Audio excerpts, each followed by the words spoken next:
அங்கதான் வாழ்க்கைக்கு புது அர்த்தம் உண்டாகுது. ஆமென்.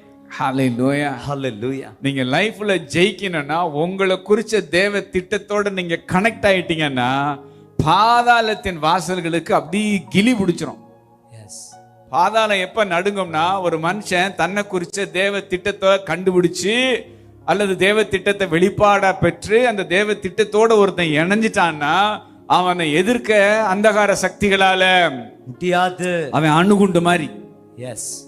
அதனாலதான் அவன் என்ன பண்றான்னா, நீ விரும்புறத தெரிஞ்சுக்கோ, தேவனுடைய சித்தத்தின்படி எல்லாம் இங்க எதுக்குமே இடம் என்ன செய்யாத, கொடுக்காத. சில இடத்தை நம்ம வாழ்க்கையில தேவன் மட்டுமே நிரப்பணும். எஸ். ஹல்லேலூயா. ஹல்லேலூயா. அதுல என்னுடைய மாம்சத்தை கொண்டு நான் எதையும் நிரப்பிவிட கூடாது.